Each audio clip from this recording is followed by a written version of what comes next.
Hi, I'm Connie. Welcome to my new YouTube channel, connorz, where I hope to post all sort of knitting related videos. I saw so many people making what I made in 2025 videos and I didn't think that I would, but then after looking through my Ravelry, I discovered I actually finished quite a few things this year. So I decided to make this video and also thought that it would serve as a good introduction to who I am as a knitter. As I go through my finished objects, I wanted to rate each of them based on the yarn and the pattern, how much I use the object itself, and my general happiness with the product. For yarn and pattern, I wanted to do the rating system based on if I would use it again or recommend it to someone else.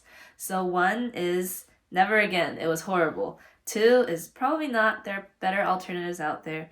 3 is why not? Not too much to differentiate from others, but why not? 4 is probably is above average. 5 is yes, I loved it. And for usage, 1 would be I never use it, I consider frogging it. 2 is rarely, but it does have its uses. 3 is not as often as I would like. 4 is I use it enough regularly. 5 is all the time. And then lastly, the happiness rating goes 1, unhappy, disappointed. 2 is there's a lot that I would change about it and I might go change it later. 3 is there's some things I would change. 4 is I'm pretty happy with it. And 5 is I'm super happy with it. So without further ado, let's go through the finished objects.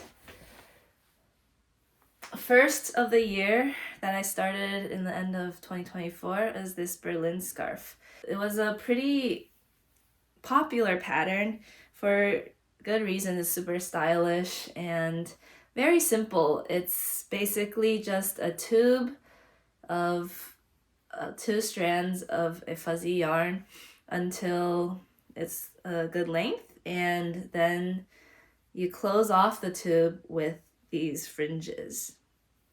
So this is a really special knit because it's one of 4 scarves that I knit along with my friend. So between the two of us, we knit 4, and we wore them together in France on our girls' trip. For this, it was made out of the fiber company Ciro, which is a mohair-like yarn, but it's more of a cotton yarn.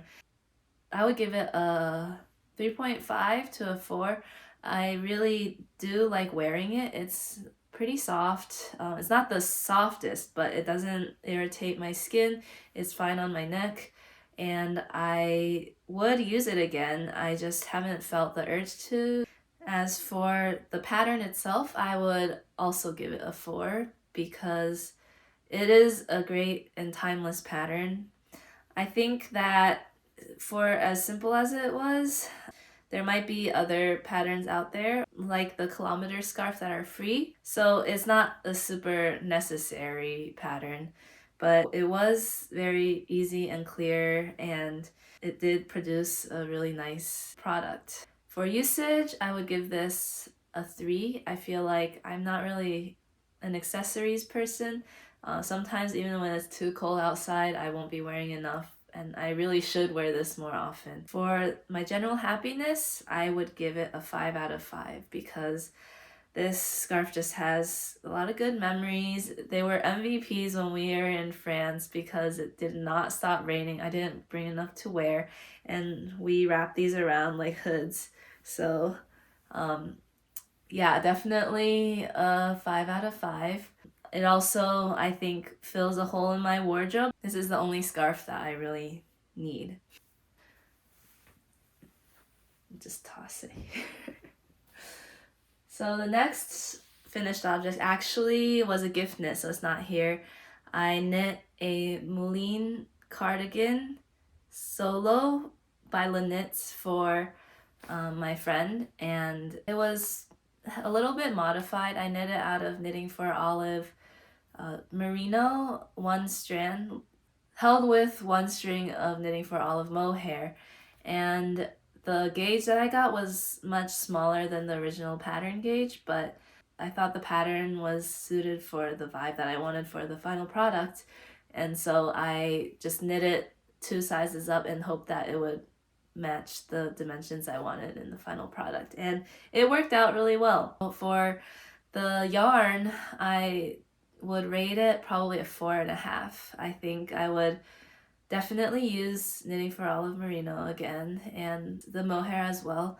I just think that the Knitting for Olive palette is so gorgeous. I'm a sucker for neutrals and pastels, and it has the widest range of just these gorgeous colors, and so I definitely want to use it again. I think it is less soft to the touch than I expected at first, but I think after washing it, it is very soft. There's definitely softer materials out there, but I think it is very popular for a good reason, and I would want to make something else with it again. For the pattern, I would rate it a 4.5. I do want to make another one with a different gauge. I really like the look of it. I think there are some things that I would change about it though if I were to knit it again. I thought that the button band looked a little bit less professional than something like a double knit button band or something. So I wasn't super happy with the bottom of the button band. I thought it looked a little bit messy, but other than that, I thought that the construction was really fun. You knit a trapezoid in the back and pick up the shoulders, and then it makes a really pretty lines in the back in the shoulders, and that looks very polished. For usage, I've seen my friend wear it enough that I'm really excited about it, so I would give it maybe a 4. For happiness, I think I'll get a 4.5 because I think that if my friend likes the cardigan, it makes me really happy. I know that there's some things that I would change about it, but overall, it was a hit. So next is my Charlie sweater, and this is probably my favorite thing that I've ever knit.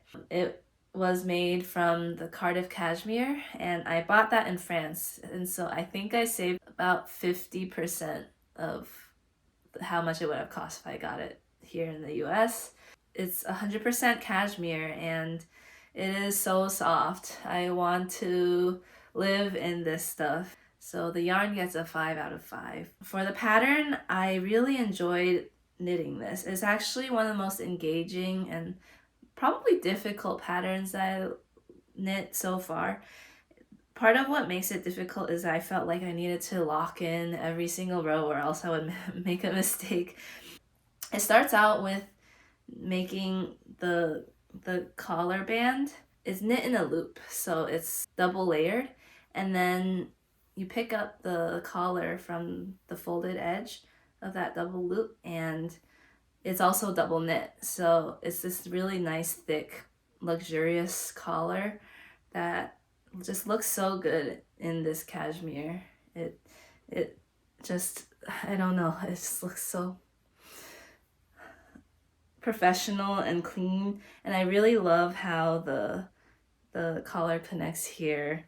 And so it's also a bit of a saddle shoulder construction where there's these stitches that come out. Although it's a saddle construction that is more of a yoke rather than knitting the rectangle separately, it's knit in a yoke. I did modify the pattern a little bit by alternating the stripes. There's originally 4 stripes of the contrast color, but I made it 3 and I made them thicker as well. Pattern gets a 5 out of 5 because this is the only pattern that I want to knit again. I've worn this sweater quite a bit because the fabric is light but also quite warm. I've worn it in the spring and the summer and the fall and the winter, so I've worn it all year.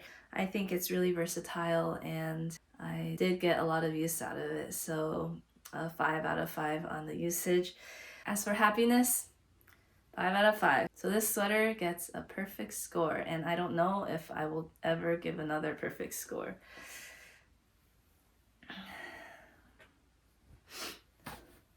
Next up is this Harris hood. I think after a long complicated knit like the Charlie sweater, I wanted something nice and simple, and this is the Harris hood.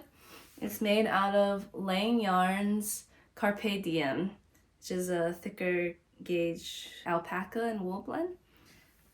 The yarn is nice. I would probably use it again. I think I don't knit with bulky yarn that often. I would give it a 3.5 because I have no complaints about it, but nothing about it really stood out to me. It is nice though. And for the pattern, I did knit it off gauge, so this isn't the fairest comparison because I did want it to be really big and oversized. But I think I might have not made the neck long enough, so it's kind of just sits there. It doesn't really sit nicely like a cowl would, and I did try tucking it into some sweatshirt neckline, and it looks okay, but I'm not in love with it. I think it could be better. So for the pattern, I think I would give it a 3, or maybe even a 2.5, because there's probably I would probably want to change out the entire neck portion. I think maybe more shaping would be nice, but I don't know. I might try knitting another hood soon. Maybe not soon. For the usage, I feel like I would give it a 2.5. I feel like I don't use it often, but I could. I feel like when I do use it, it's not really necessary. Like it's like I didn't have to use it, so not sure. I think what I really want is I want to buy a wool coat, like a camel colored wool coat, and just tuck it in behind that wool coat, and I feel like it would be then I would use it a lot more. But currently the coat I wear has a hood, so I feel like I don't use this that much.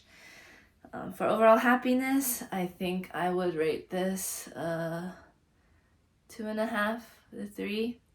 I would probably want to make another hood one day because this doesn't live up to all my hopes and dreams. So yes.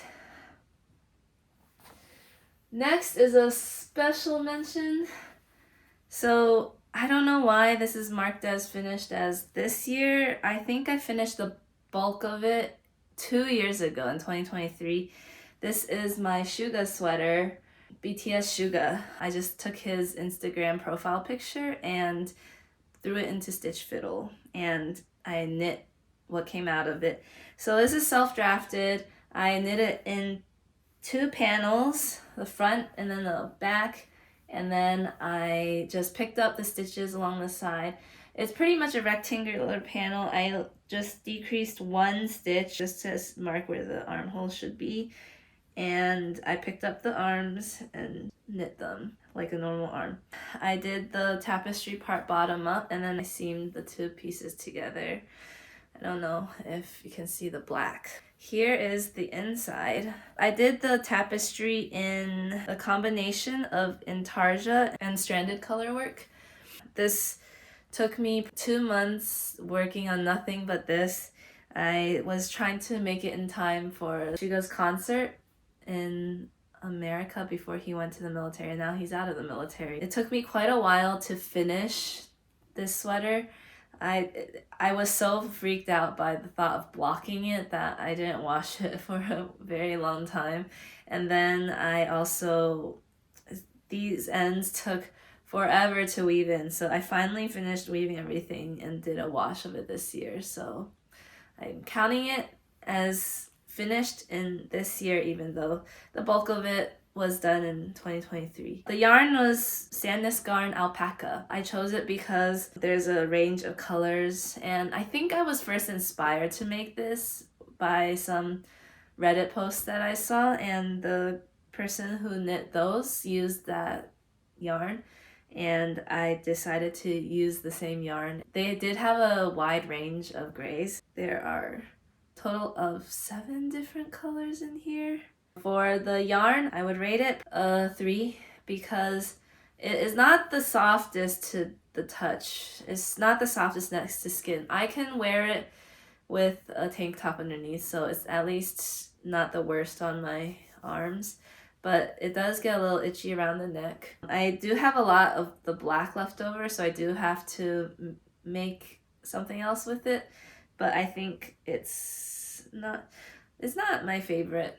So pattern I won't rate because there's no pattern, but I think I would do the same process again if I'm ever so inspired, but I don't think I'll make another sweater like this again. The process was a little bit joyless. I don't think that I did it super well. I feel like there's some distortions, and I think probably if I were to do this exact one again, I would knit the blocks of color larger and use duplicate stitching on the spatters of color. So anything that's less than 2 stitches wide, and I would probably just use duplicate stitch.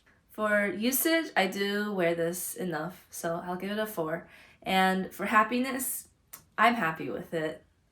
Maybe like a 4.75, almost a 5, because I want it to be perfect and I want it to look exactly like the stitch fiddle graph I made. I don't think I'm the happiest with the workmanship, but I don't think I'll ever do anything like it again either, unless I'm so inspired. So 4.75. Okay, next is this Lace and Fade Boxy. This was more of a process knit, and actually this I started in 2022. So this was a languishing whip until I was just like, I have to finish it. I think the reason why it was languishing for so long, I actually only needed to pick up the arms. That's it. I only need to do the arms. And they're such tiny arms that why didn't I just do it? I think it sat so long because I was not excited about the final product. I didn't think that I would like wearing it. For usage, I actually wore this more than I expected I would. 3 out of 5. I could wear it more. It's not great for winter because of the holes in the lace and also the fact that it's a 3/4 arm, not a full length arm. For happiness, I'll say 4 because this was a process knit, but then I ended up liking it more than expected, and it is one of the sweaters that I get complimented on more often when I wear it.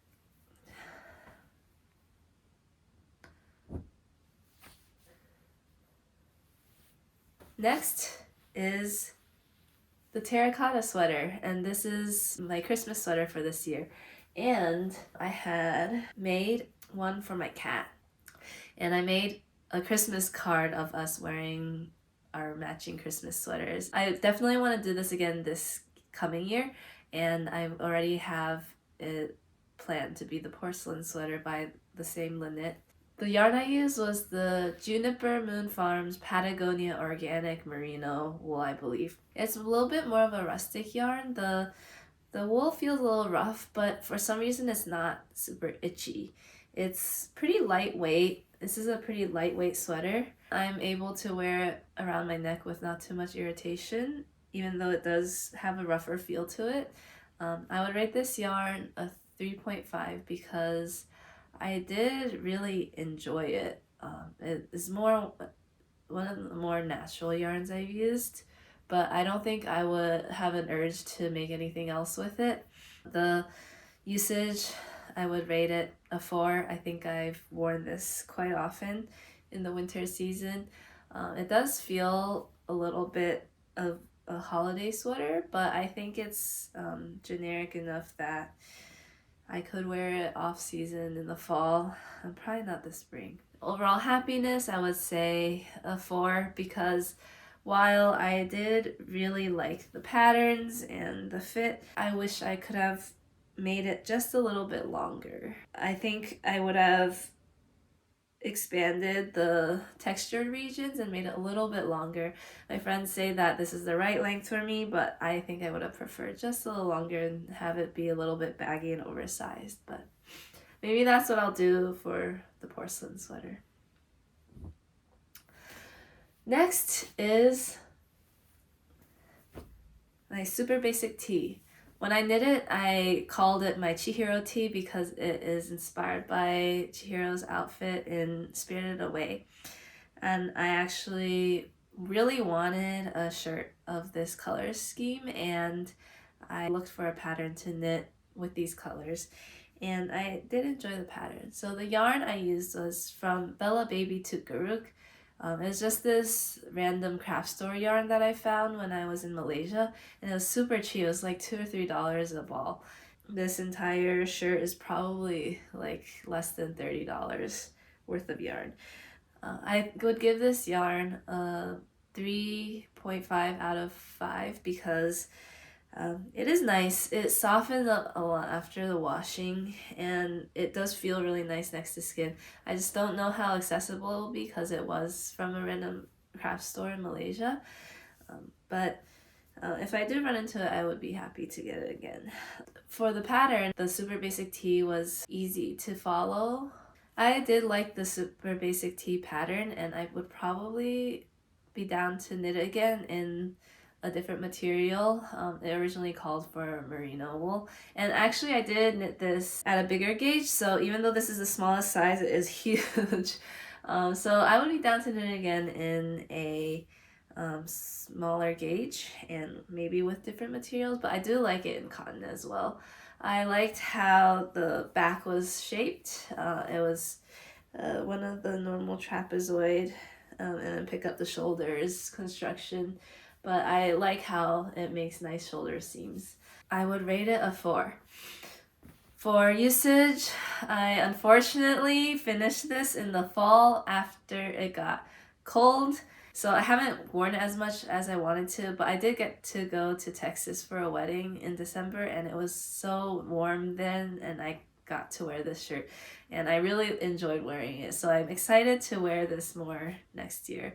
I think I can't rate it yet because I haven't actually gotten a chance to use it. For happiness, I think I would rate it 4.5. There's a little bit of stuff that I wish I did differently. So the original pattern calls for decreasing needle size, and I feel like it was too decreased on the arm hems, and I did that first. And then when I got to the body, I really didn't want to break open another ball of yarn, so I didn't time the decreases right. So I didn't do it according to pattern, and it is a little bit wide. So I still want to do the decreases, maybe not as severe as in the pattern. If I'm inspired to one day, I might redo just the hem. I also forgot to do some decreases in the body. I just didn't read the pattern very well, but I think it's fine. So I think overall my happiness with this is a 4.5. And last, this is a special mention. It's actually not listed in my Ravelry. I redid the collar on my numbers 14 sweater. Originally, when I made it, I knew that I had made it too big, and after blocking it just became unwearable, so I thought that I would frog the whole thing, reknit it at a smaller gauge. But then I decided I would just redo the collar first and see how I like the fit, and then make the decision whether to redo the whole thing. And as such, I still haven't knit in the ends from the collar, but I think after knitting the collar, I might not redo the whole sweater. I still think it's a little too big. The way it drapes, the front just comes forward and folds unflatteringly, but I think the easy fix is to just tuck it, so I think I'm fairly happy with it for now. But I can talk about this sweater anyways. So I made it out of 4 Pro yarns. I'm So Suri, 2 strands of that, plus the debutante, and it's one of the softest things ever. I want to say it might even be softer than the cashmere, maybe not. It was definitely a joy to work with, And Four Crows Fibers is local to my city, and so I really am glad that I could support the owner. And I think I would definitely use the yarn again. I would give both 4. For the pattern, my favorite things knitwear, the pattern's always a little bit minimal. Yeah, I think if I followed the pattern, it would have turned out better. Or if I had gauged. This is the only sweater that I didn't swatch a gauge for. I did kind of swatch to see if I wanted to knit with 2 strands of the suri or 1 strand, but I didn't block the swatch and I just ripped it out. So I'm on the train of always swatch, especially for sweaters. I think for usage, it's a 3. I wish I used it more. That's because it was too big. But I think after fixing the collar, I think I'll use it more. For happiness, I would say it's a 3.5 to 4. We'll see how it wears. And that's all of my finished objects this year. So I also wanted to talk about the projects that I started this year that I didn't get to finish yet. And actually I only started 4 of those finished objects this year. Those were the Charlie pullover, the Harris hood, the Terracotta Sweater, and the Chihiro tee were all projects that I started and finished last year. Everything else I started the year before. These are the projects that I started in 2025 and that I haven't finished yet. This one is the number 9 camisole. And it's in a craft bag that I sewed myself out of an old t-shirt that I really love. The reason that I didn't finish it was because it got cold and I lost my motivation. And I also cropped it and I wasn't really sure if I would wear it cropped. So we'll see what I decide after I put the ribbings on the arms and the neck. The next project, this is one that I should finish soon, and it is the Suga Sweater. It is a sandness garn pattern. I had stopped in the middle of doing the body so that I could finish the arms and the collar and see how much yarn I had left. I actually needed 1 more ball of the merino wool. This bag I got in France, where I bought all the cashmere that I made the Charlie sweater out of. And then this last one, I really want to make a teddy jacket, and so this is the polar teddy jacket. I want to line this with like a fleece or something. And this is just a canvas bag from Uniqlo.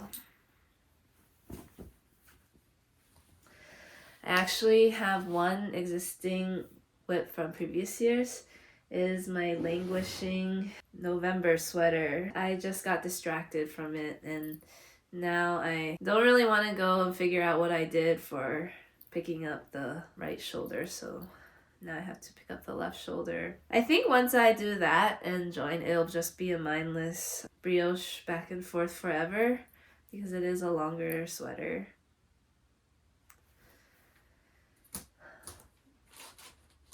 But other than that, I don't really have anything else in this doesn't count as a 2025 project, but this is one bonus project that I just started on the New Year's. It is the Giselle top. And I actually want to undo this and redo it with a bigger gauge. 1, because I feel like it's not going to be long enough, given how much yarn I have left.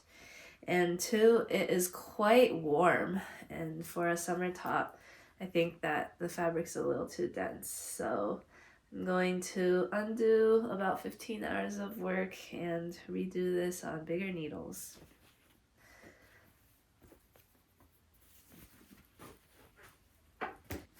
So something else that I wanted to do before going too far ahead with 2026 planning is to take account of all my stash. I've actually started accumulating a stash everywhere and it's getting a little bit out of hand. So I wanted to take account of everything that's in my stash right now and hopefully be able to get it down at the end of this year. This is everything after I pulled out all of my yarn from its hiding places. And there's my cat Taco. Hi, buddy. Sorting through all this yarn might be a whole other video, so I decided to focus on pulling out the yarn I already have projects planned for. This is everything else, and I will figure it out some other time. Look at this guy. If you're still here, thanks for watching, and I really wanted to do my 2026 planning in this video, but it ended up being too long already, so watch out for that soon. Okay, bye.